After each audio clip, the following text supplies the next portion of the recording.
Hello and welcome to Paradox, Untold Stories from Athletic Directors with Dr. Danielle Lapointe and Dr. Dustin Smith.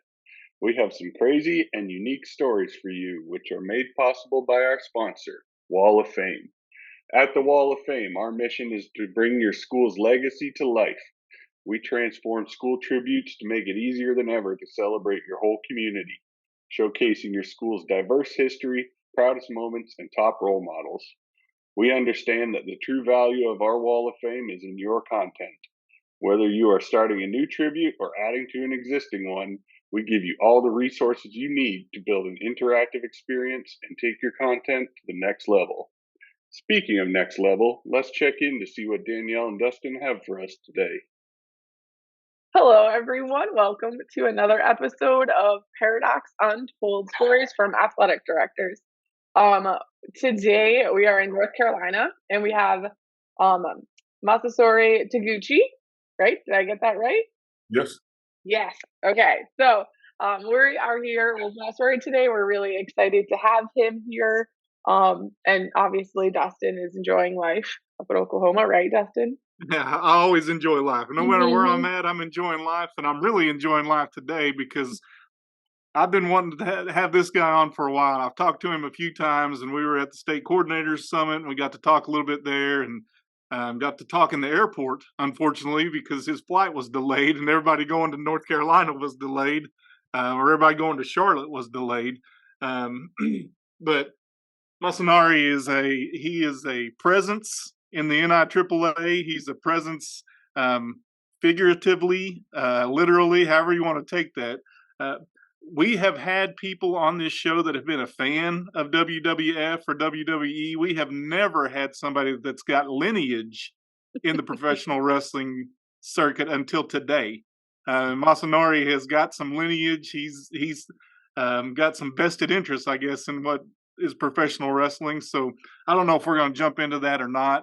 But Masanari is obviously does stuff with the state coordinators there in North Carolina.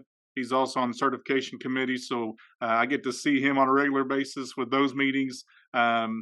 He's a legend in the NIAAA world. Matter of fact, before we got on this call, I had a phone conversation with a guy that said I cannot wait to hear the stories from Taguchi. So he may be one of the only guys that No can go by pressure. either an abbreviated first name or Gooch, or I mean, people know him as Tiny, but he does not live up to any of that.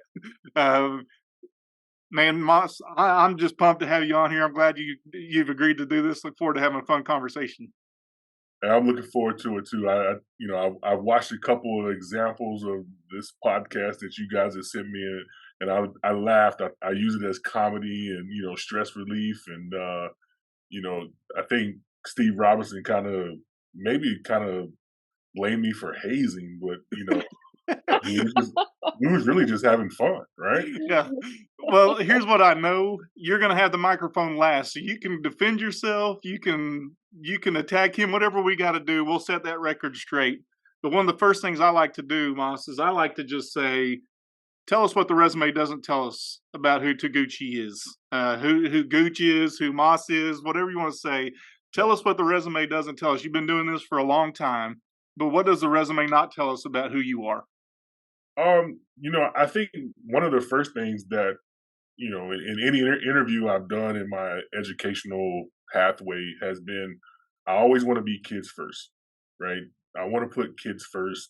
A lot of people know, I played collegiate football. I played a year in the Arena League. I chased the NFL dream. And I was I was the one that said I would never work in education. And 20 years later, I'm sitting in the seat in an educational setting, and have worked now in both public and private sector. And so, my goal is to make kids first. My ultimate goal as an athletic director is prepare kids for after the athletic clock expires, which is different for everybody, right? It's not set to end your senior year. Some kids will go on to be professional athletes. Some will be, a career in college. Some will go to college the first year and be like, I don't want to do this anymore. because it's a job, right? And so, and then some people in their career in high school, maybe even middle school. And so, that's my ultimate goal, right? Is to prepare kids for life after the athletic clock expires through life lessons learned in and with athletics. So you said you had no desire to be in education, and not only are you in education 20 years later, you're in an athletic director's seat, which is a whole different level of education, a whole different arena, if you will. And I know your background is in athletics, and you played football at a high level. How did you get into to the athletic side of this? If education wasn't a path, but you gotten into education, and not only education, but education-based athletics. So I was So it's kind of funny. I was on the side of town where I went to high school, and so I would stop by during lunch to visit the head football coach, who was the offensive coordinator at the time that I was at school. And he asked me how things were going. I had a shirt and tie on at the time because I was working for the bank, and he said, "Hey, you think you want to teach and coach, football and maybe wrestling?" And I was like, "Nah, I don't think so." Right? He's like, "Well, it's lunchtime. Let me go introduce you to my principal." And so we walk into the calf. I'd shared many memories as a freshman, sophomore, and junior at that school. And the principal, who's about 6'4", looks me up and down and goes, "Hey, you want a job?" And I was like, "You don't even know who I am or where I went to school." And so I was like, "No, I don't want to work in education." He said, "Well, if you think about it, call me back, and I'll have a job waiting for you." So that was probably February. So in April, I called back and I was like, "Hey, I'd love to come explore this teaching thing." And at the time, I didn't go Teaching to thing. school. I didn't go to school, to be a teacher, right? And so with my degree from Wake Forest, I was able to come in as a special educator. And so I had to go back to school to get my teaching license. So I came in what they call lateral entry. Um, and so I started as the offensive line coach and the head wrestling coach at the high school where I started. And for 3 years, I coached there. And then I had a kid, and this is where the story kind of takes a turn and gets sad for a minute. But I had a kid who was a special education student who was murdered my third year at that school. And I was really close with that kid, just helping him turn him around academically, get him involved in sports. And I and then said, "Well, I don't want to coach anymore because I don't want to be this close to kids." Right. So I pursued a career in athletic administration because I was like, you know what? I won't be coaching. I won't be that close. But it had the reverse effect. So I got my first AD job at the age of 26 in 2007. And I learned that I soon would know every student athlete and every sport would now have an impact on me. And that started my pathway. And in 2010, I was able to open up a brand new high school in Charlotte Mecklenburg Schools. And I was there for 11 years and saw it through COVID and left in 2021 and started in the independent sector in 2021. And still, that's where I am currently. So, a tragedy happened. It pushed me away from coaching to thinking that administration was going to be a little bit easier and not so much connection. But if I control the story of life, right? I would have got it right, but I got it wrong because that wasn't what was in the path for me to have my impact and be able to share my experiences as a single parent kid who made it through athletics. Was the first in my family to go to college, the first in my family to get a master's degree. You made reference to WWF lineage, and my father was a professional wrestler. it started in Japan. My dad's from Tokyo, Japan, and he came to the U.S. To wrestle with the NWA with Jim Crockett here in Charlotte, and he got promoted after a few years to the WWF as Tiger Chung Lee, and so that made it. My mom and dad divorced when I was 8, but I got to see Hulk Hogan, John Studd, Andre the Giant, the Hart brothers, all of those early 80s phenomenal wrestlers grow up. And if you told me wrestling was choreography or fake, I'd fight you, right?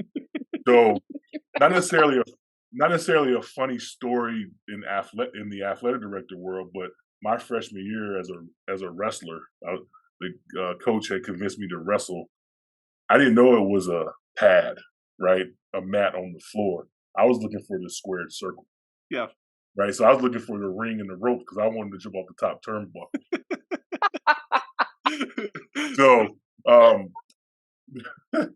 so that's kind of where that lineage comes in. I still love watching professional wrestling.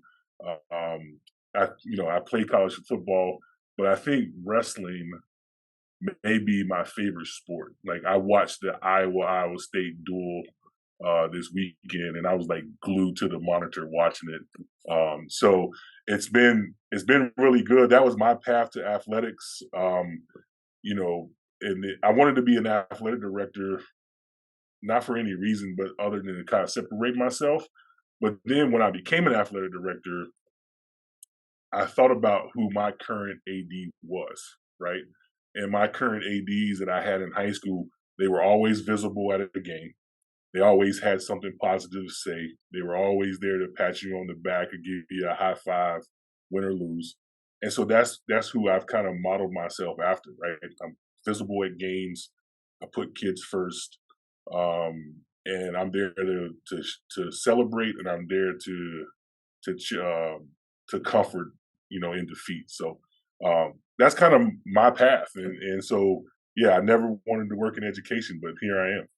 Well, let me ask this story let's ask this question because based off that story, you see the principal, he looks you up and down, which I'll just say is going to take a minute because you're all there. He's not tiny. I'll just say that. Okay, that may be his nickname, but he's not. But so he looks you up and down, and you say you don't want anything to do with this teaching thing, and then you come back, and not only do you get into coaching, but you become the head coach of wrestling. Yep. So your first gig was a head wrestling job at the high school level. Yep. I just love that he's like, no, like, hey, do you want to teach here? You want to coach here? He's like, no. And the guy's like, well, I'm gonna introduce you to my principal anyway. Like, yeah, I mean, didn't even hear what he said. I have a presence, right? And so, I'm 6'3" and about 370 pounds, right? And it's just there, right? And so, like, people ask me all the time. I've worked in I worked in schools from about 1700 to 2800. And the one thing that I can do is control a student section without even saying anything. Yeah, just look at them. Right? And they stop, right? And people ask me all the time, how do you do that? Well, one is presence. Two is relationship building, right? And knowing who to make eye contact with, right?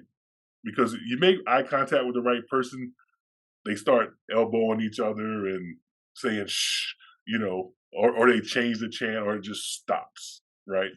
But I just think, relationships are important in building it. Having a presence is important. Showing kids that you care is important. Well, I mean, think about that. Just you talk about having a presence, but having a relationship. So you go just see a guy, just seeing what they're doing, and he says, hey, let me go introduce you to my principal. You had no intention going there to meet the principal. But because of the relationship that you had, you get to meet the principal. And not only do you get to meet the principal, you get offered a job on the spot, and then you get offered once you come to your senses and decide that's where I want to be, you get to be a head coach and an offensive line coach. Yep. So it's amazing the way that relationships end up impacting our path. And clearly that had a huge impact on you. And maybe, I don't know, maybe you had a discussion with that guy and said, "Hey, why'd you introduce me to your principal?" Or maybe you thanked him. I'm not sure what that was, but it Well, obviously started you on your path. what's crazy is me and that principal are really good friends to this day, right?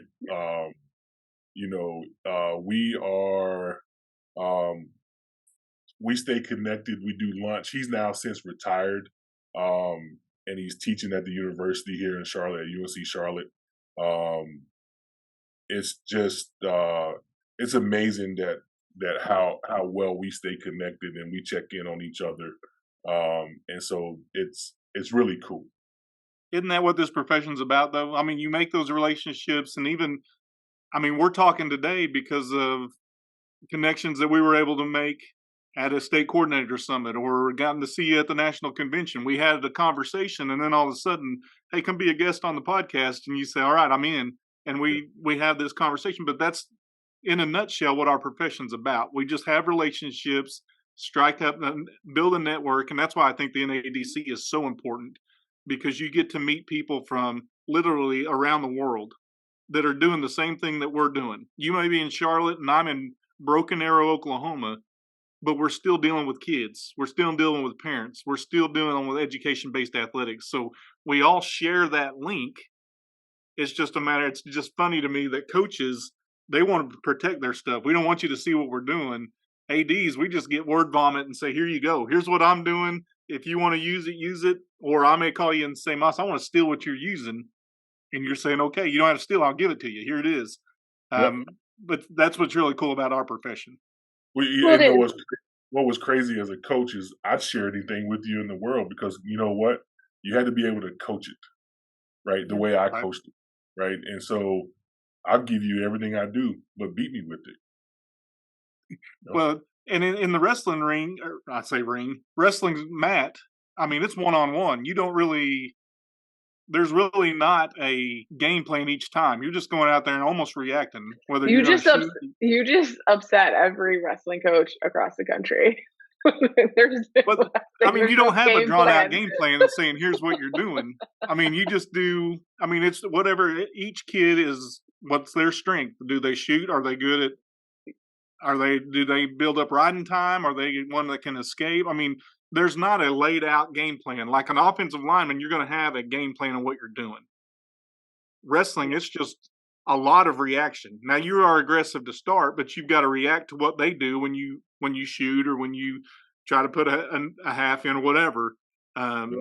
I mean, it's a different sport. I get it, But you but know what? When I coached wrestling, though, I coached it from the individual aspect and the team aspect, right? Because by the time when I wrestled, the heavyweight was the close of the show, right? And a lot of times you either won the match or you lost the match or you sealed the deal, right? And by the time I started coaching, it was a draw the weight class, so everybody had to be ready for that big moment, right. right? And so that's when you truly got to teach the impact of how wrestling is individual but also team. And so that was a huge difference from when I coached to when I wrestled to when I coached. I'm just going to take a stab at this. I'm guessing you didn't wrestle at 113. I was a heavyweight from the beginning. Listen, funny story is I was 35 pounds at 9 months old. Oh, oh. In Orlando, I'll show you the baby picture. That's that's awesome. So I do have to ask this on behalf of Jim Harris. He would want to know who's the greatest WWF superstar of all time. We'll take your dad out of it. Hulk Hogan, No question. no question. Ric Flair's not up there. No, Ric Flair was a WWC guy, WCW guy. I love the Nature Boy, right? Holding holding the alligators down. You know, Rolex wearing, jet Right. flying, limousine riding. You know, diamond ring wearing, son of a gun. It's like and he's having a hard time holding them alligators down. I love it, right?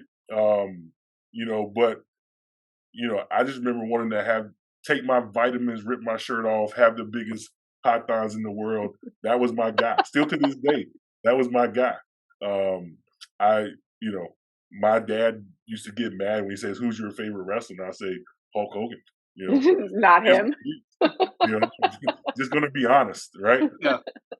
But see, Do I go better, back to do the better, days Dad. I go back to the days of the Von Erichs, Jimmy Yep. Superfly Snuka. Yep.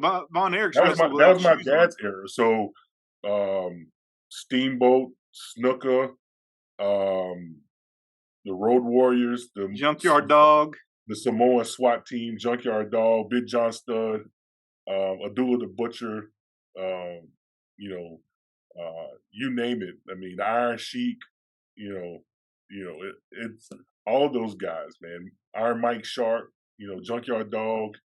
That was wrestling. Yeah. Back in, Yeah, and the Von Erichs were unique because they wrestled without shoes on. I mean, they were the barefooted guys. I don't know if you remember them or not, but they made the name for themselves because they didn't wear any boot of any kind, right. which was very unique. But anyway, I could run down this rabbit hole for quite a while, and we didn't get you on here just to talk wrestling. I promise. We No got you on problem. here because when I was messaging you about this, you said, "Man, I got some stories from the private and from the public side."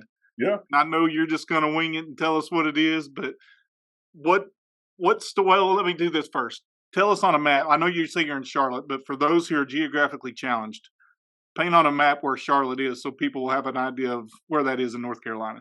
So Charlotte is at, you know, on the border of North Carolina, South Carolina. It's where the Carolina Panthers play. You know, if they do play, you know, we're struggling right now. we're struggling. It's hard pulling for the home team, but we're struggling. They fired a coach. But keep pounding, baby, keep pounding. But we're in the Piedmont of North Carolina. We're between the mountains and the beach. We're about 3.5 hours each way from the mountains or to the beach, and so it's not the capital, but it's the city. It's the Queen City, and so it's where I was born and raised, and so it's home. So let me ask you this: is there truth to there was nobody thrown off of the boat when the ADs got together in North Carolina? Nobody was thrown off the boat, but we did have one AD that did not know how to swim, right? And so we made him sit on the back of the boat and get his feet wet. Just to With kind a of life jacket on?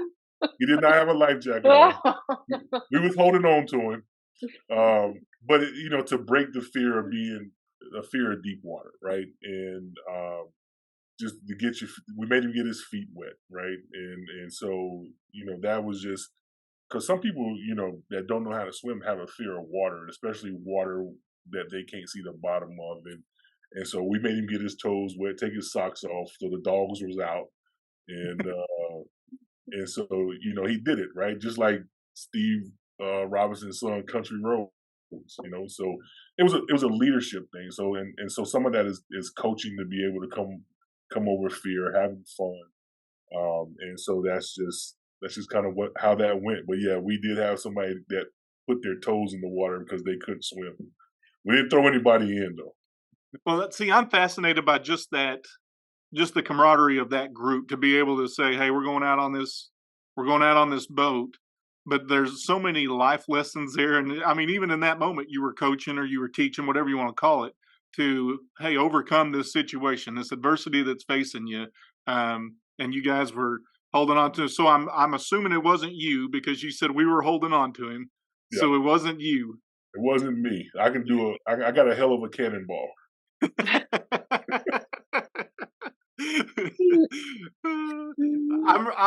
When we get to Orlando, I do want to talk to you about that whole process because I think that's something that's really good for AD building relationships, and I really like that concept. So I want to pick your brain about that. That's not why we got you on here. I got you. We want to talk stories. So let's talk some stories. Do you have one for us that you can, off the top of your head? I know you said you stared some kids down, so there had to be some student sections. There had to be something. Well, so we can talk student section, right? So I've been at 3 high schools as an athletic director, and kids are always going to push the envelope, right? They're going to take all the string they can take until they cross it and see if somebody's going to address it, right? 9 times out of 10, when the student section is going to cross the threshold of a point of no return, is when the game is out of control. The game's competitive, but if there's if the game is out of control and is already a winner, then people start looking for who they can make fun of, or somebody's girlfriend is on at the rival school, so they're going to call that person out. So you have to control that, right? So I've always talked about, cheer for your team, cheer for your number. But I think, and we're talking about also a shortage of officials throughout the country, right? So the best, the 3 chants that kind of raise my blood pressure a little bit is the push it chant, right? Which we all know what that sounds like, right? Right, and then take the referee's whistle, right? Because that gets the referees fired up. You see them steaming, right? You can see that steam coming off their head, when somebody's getting on them. And then just singling somebody out, right? And so those are the ones that they get that look, right? Or they just get that, and it stops, right? I've actually thrown an entire student section out. It was a visiting student section, and kids shot the double bird to our student section. So I put the whole student section out. Like, how many kids are we talking here? We're talking maybe 100, 150 kids. I put the whole student section out. Right? You were just like, all of you gotta go. Yep. Their administrator, nobody didn't even question what I did. I got the officer on duty with me. Stop the game. Let's go. We won't start until but I mean, you're not going to do that, right? I mean, in the day of streaming, people make a meme of that, draws attention that you necessarily don't want. Oh, so this was like pre-social media days. Yeah.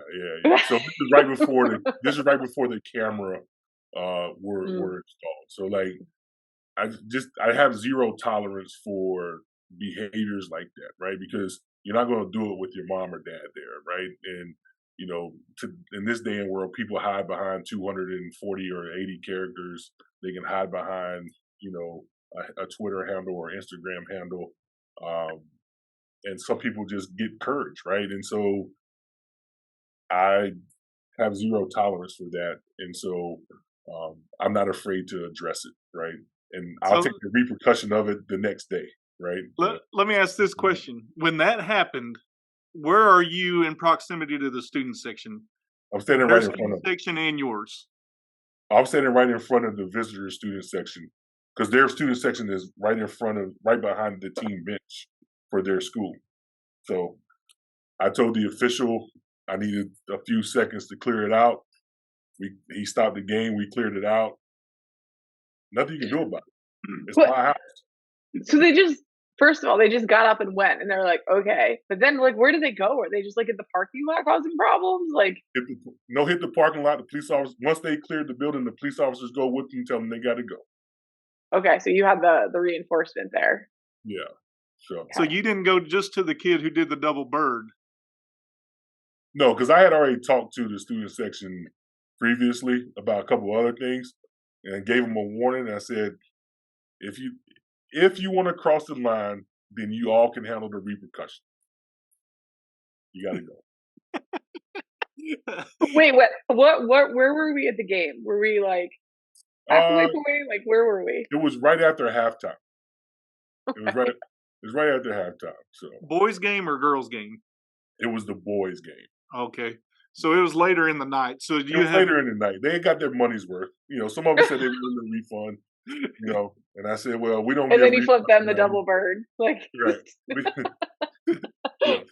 Yeah. We don't give refunds around here, so thank you for your donation. Yeah, see, I I had somebody ask me that one time, and here was my response: if you leave the movie early, they don't give you your money back. So you're leaving the game early, I'm not giving you your money back. I mean, if you're going to do something stupid that's going to get you removed from here, I'm not paying you to leave. Right. That was just my mindset. Well, and I think that we also Mr. You also said something that kind of hit home a little bit of like this was pre-camera era or social media era, right? And it's interesting that you have to, change the way you do things just because you're always being filmed and you're not necessarily doing the wrong thing, but the perception of that thing and how it looks on Twitter or TikTok or whatever it is the thing that we all have to be like cognitive of now. So it's interesting, that's not the first time we've heard somebody be like, well, this was before cell phones or before videos and before pictures and before social media. So I would I can just imagine the headline you would see now if that happened. It's okay. Well, I think about this. I mean, you said that sometimes or most of the time the game's either out of hand, and I'm assuming the game was out of hand. Yep. That it was pretty obvious who was going to win that game, and it may not have been them. And so, did the coaches get upset because they have to stop? Because you know how coaches are when they're in the midst of a game, they don't want to be interrupted. They just want to be, let's go ahead and get this thing finished. No, I mean, I think because we had a relationship with that school, it wasn't a conference opponent or anything. It was a non-conference game, but it was kind of a rival. Just because where I was at the time, we probably had 8 high schools within like a 10-mile radius of each other, whether it was charter, private, or a district level school, right? And so everybody knows everybody. So that's when really things get personal, especially the rivalry or if you know somebody, whatever. And just it has to be zero tolerance, and because you don't want. I mean, even Cameron now, like nobody wants a fight or something that happened in their gym, right? And so you have to be cautious about it, right? And you have to set boundaries, and I think that is where that's important. The AD knew how I operated. We had worked together several years. It's just it was one of those things. My principal looked at me, I looked at her, and she was like, "That's what you want to do." Well, and the gym is a completely different ball game too, right? Like outside at your stadium, you may have some distance between your fans and the team and the officials, but in the gym, you're on top of each other. You are right there. Everything can be seen, everything can be heard. I think the whole situation is a little bit elevated right off the back because of the way the whole system is set up, the whole gym is set up. So I think that plays a big role in like how you want to deal with your student section and your fans inside a gymnasium versus out of the stadium as well. Yeah.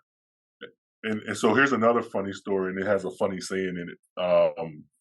Is everybody when you work in public school thinks that they can use the facilities whenever they want to, right? They'll jump a fence, the gate will be locked. You got signs posted, So I was out working on the field one day, and the gate was open, right? And I see the guy coming in, and he's stretching, and he takes his shirt off, he puts it on the fence, right? And he does a.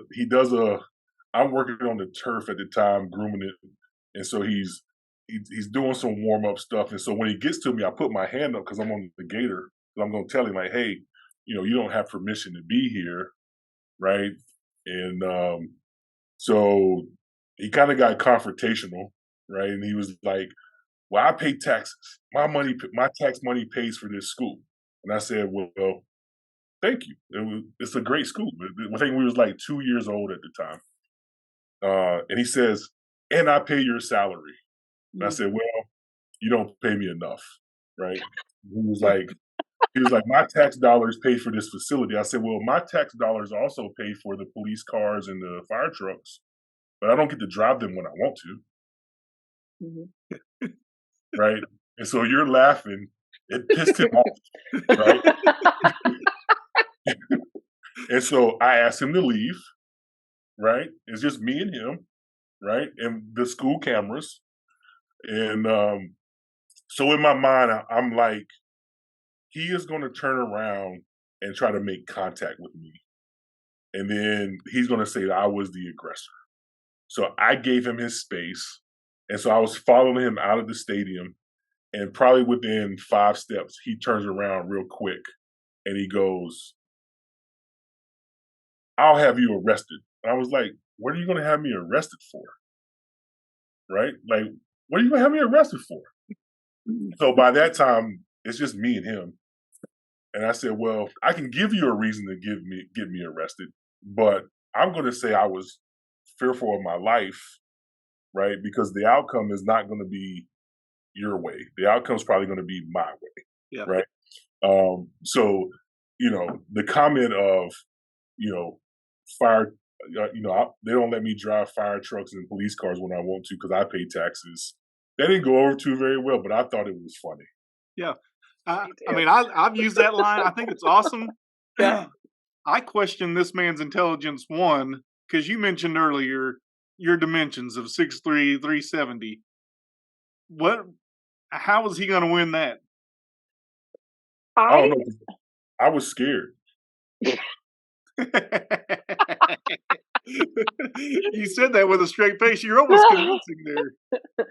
I just don't think that these stories of outside people wanting to use the facility and then coming the taxpayer, I own you, their school type of attitude, they don't get old for me. Every athletic director faces this, and I enjoy hearing these stories tremendously. Here's my question, and you may not have an answer to this, Gooch, but he took his shirt off. When it's just you and him there, what's that? I just don't understand that, because when kids do that here, I always say, hey, the shirt monster got you again. Go find your shirt. I don't need to see you without a shirt on. That I just don't understand that mindset. But if it's just you and him, and I need to follow up that question with a Gator question. That wasn't Steve Robinson's Gator, was it, that you were driving around? It was not Steve Robinson's Gator. Let's just clear that.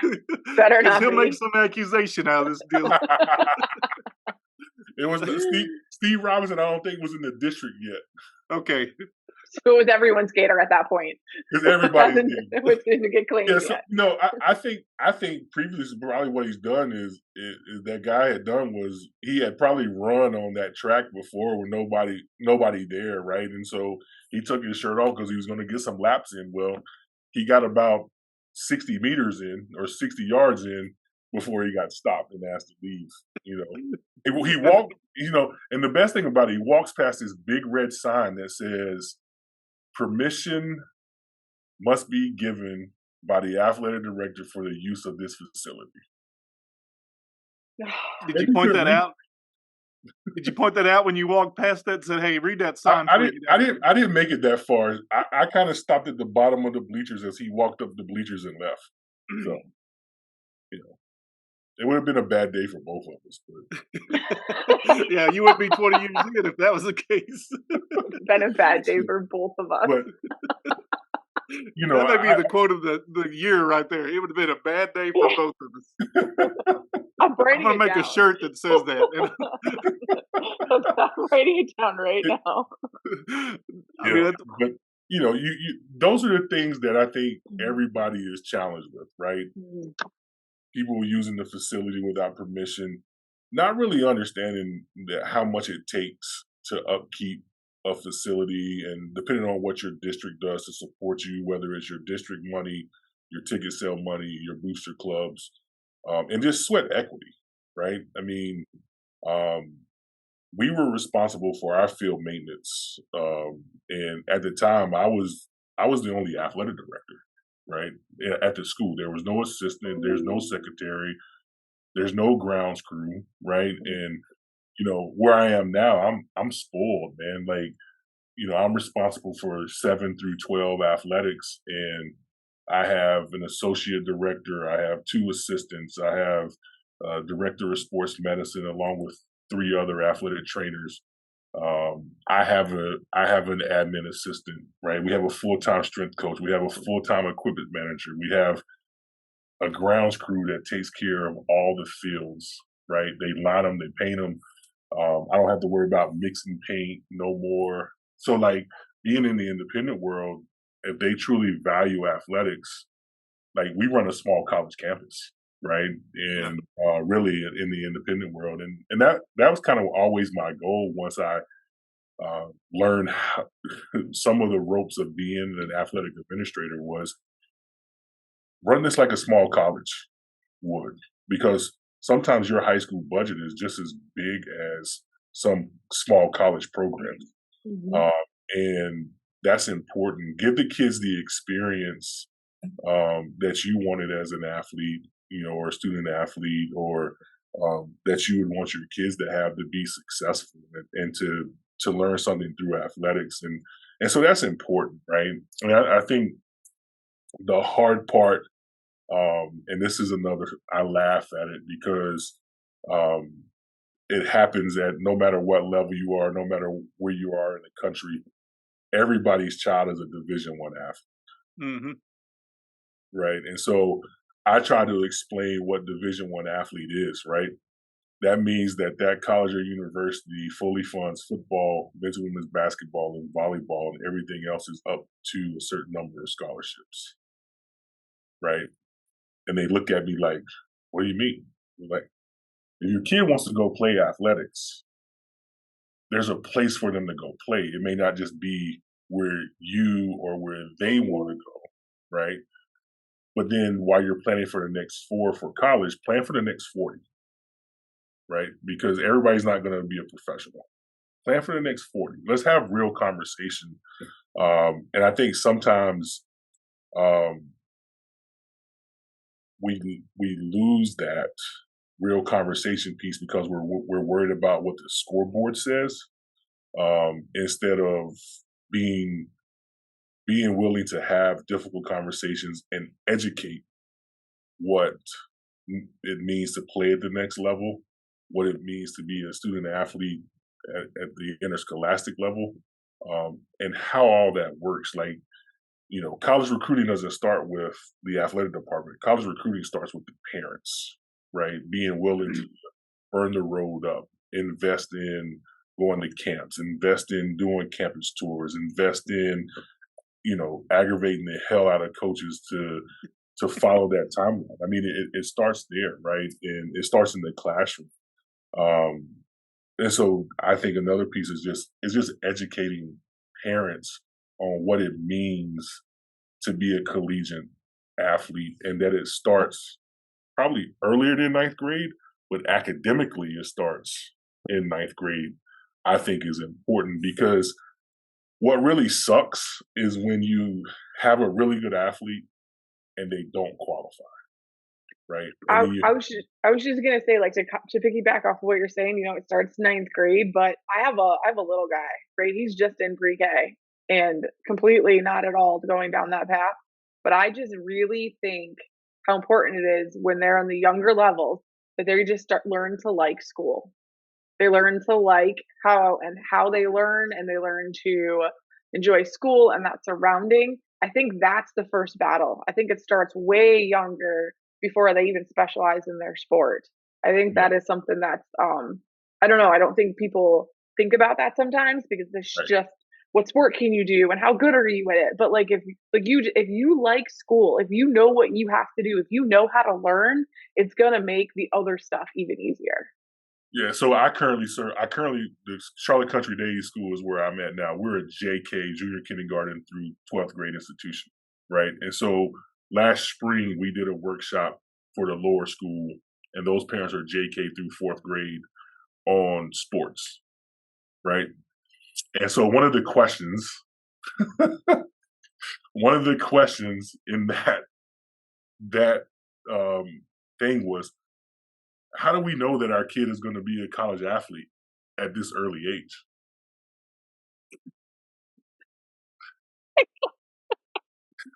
So, you know me, I gotta have an answer, right?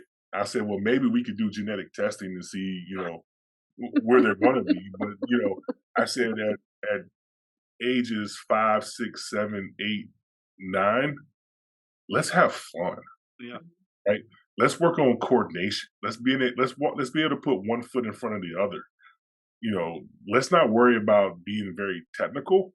Let's just worry about having fun. That might mean we transition from football, flag football, basketball, wrestling, whatever, tiddlywinks, marbles, tic tac toe, Jenga, right? Piano lessons, whatever.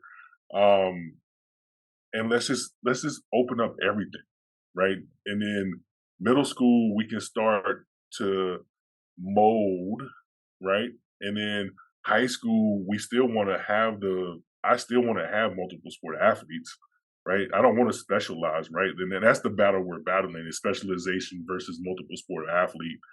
Um, and then, you got to do all of that. But the big thing is let there be a progression. You can't go from here to here from in kindergarten to first grade, right? And Right. so let a kid be a kid, right? I think that's the important piece is letting the kid be a kid and explore so they can find out what they like, not necessarily what mommy and daddy likes. Yeah. But yeah, I had that question of, hey, how do I know my kid's going to be a Division I athlete? The kid's like first or second grade. Yeah. I mean, well, Dad, you're 6'5", right? Mom, you're 5'7", 5'8". Probably going to land somewhere there in the middle. But did any one of you play sports? You know, you know, were you all conference, all state? Did you go on the college and play? And then here's another one from that meeting, and this is hilarious because this is a professional athlete dad who just recently retired. Goes, hey, how do I start promoting my kid for NIL? Right? Should my kid have a Twitter account? Right? And so that was really like he was smiling while he was saying it because North Carolina was having some issues with NIL being passed, and this government got involved, and here we go, right? So he was bringing it up as a joke, but like some people really took on to that. Like, what do you say to that, right? I mean, how do you promote a first grader? Like I think about baby Gronk that is being promoted now. Like he's a really good athlete. I hope that he continues to take off and he goes on to be an all pro in whatever he chooses to do. But it's I'm watching that story because like he works really hard and but is social what is the effect that social media is going to have on him or other kids.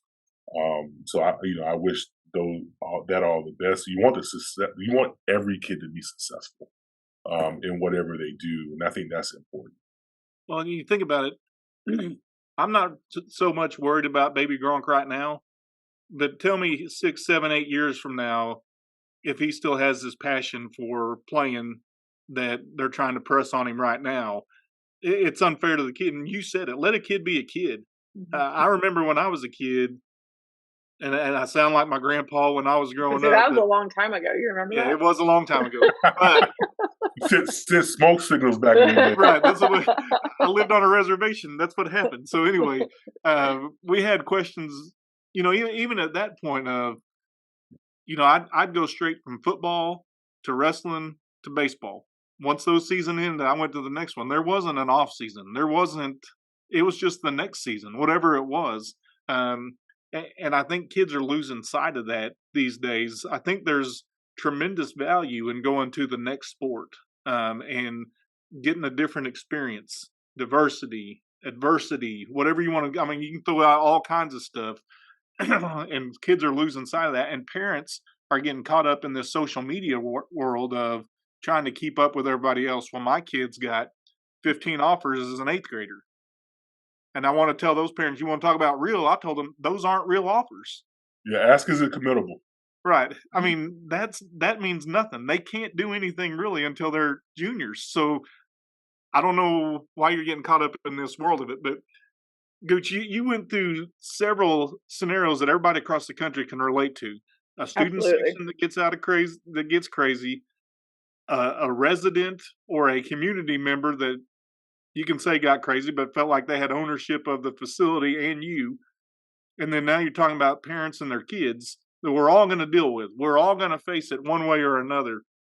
I guess my question would be, do you hire out?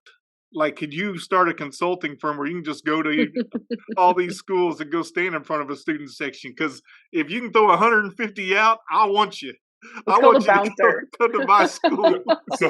So here's a funny story is I'm sitting I was I was lucky enough to serve on the board of directors for the North Carolina High School Athletic Association, which is the public school association that has 427 schools now, right? And we have an affiliate member of of the from one of the officials groups, and his whole thing was, we got to get somebody to get a big yellow jacket, and he was like, if you can get Gooch in a big yellow jacket, right, to be the game day administrator that can handle the crowds, everybody should have a big yellow jacket. And I'm like, I'm not gonna look like a huge highlighter wearing a big yellow jacket, but I think Mhm. I think what you accept is what you promote, Yep. right? So if you accept irate behavior or unsportsmanlike behavior or something that is not necessarily against the standard, right? Then you promote that as being okay.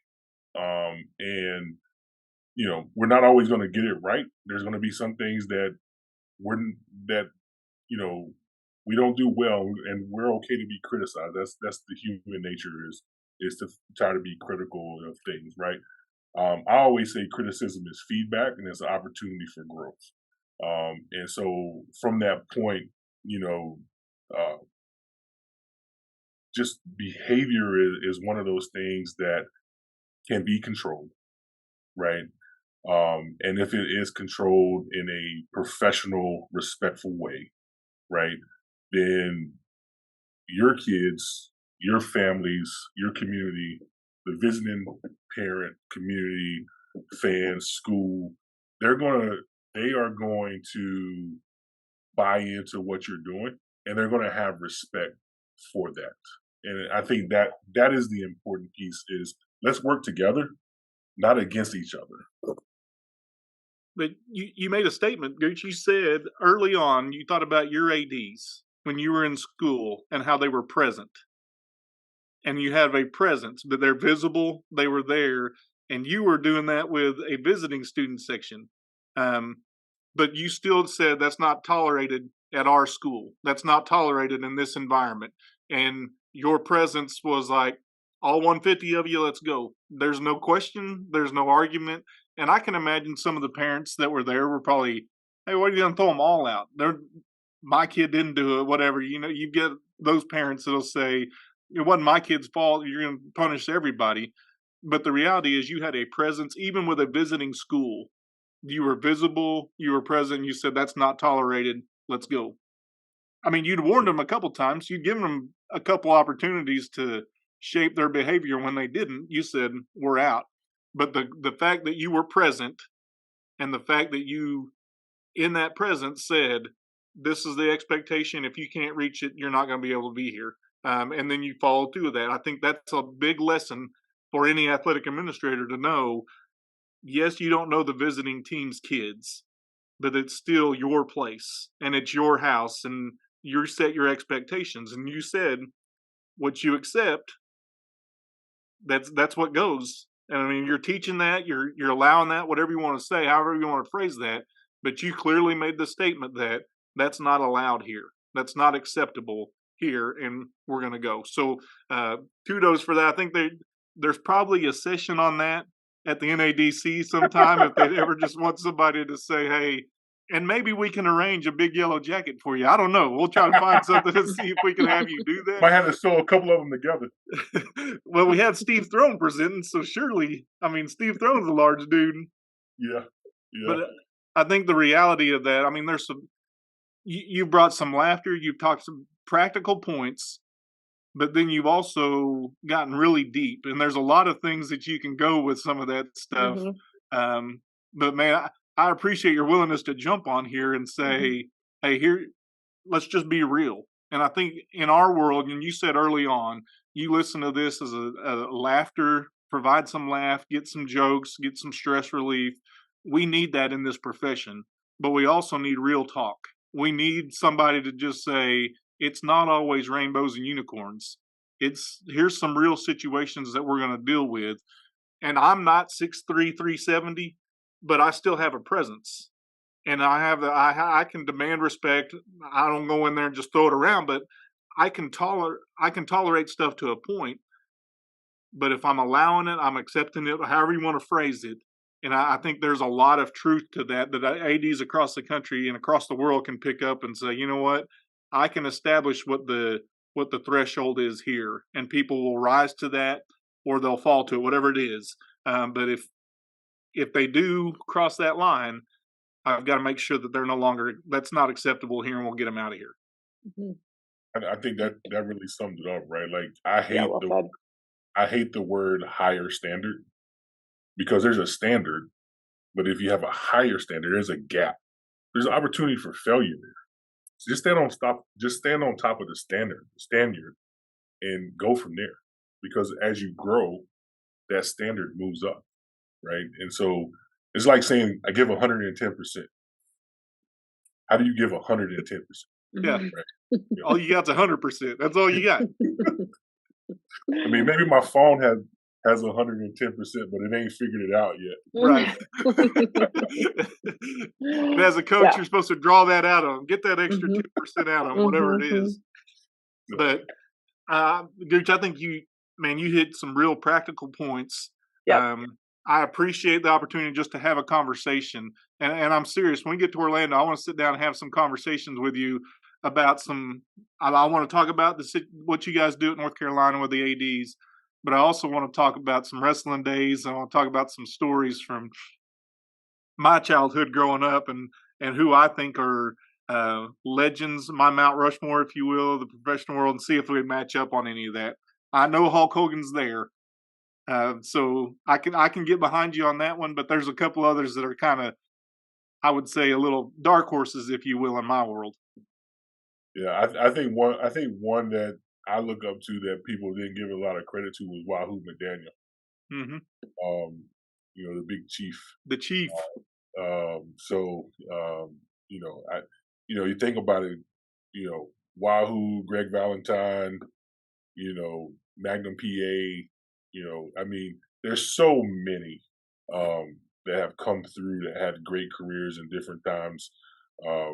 So yeah, we can get together and talk about wrestling from when it was regional to when it became kind of a monopoly now with the WWE and Vince McMahon. So I enjoyed it. So thanks for having me. It's been awesome.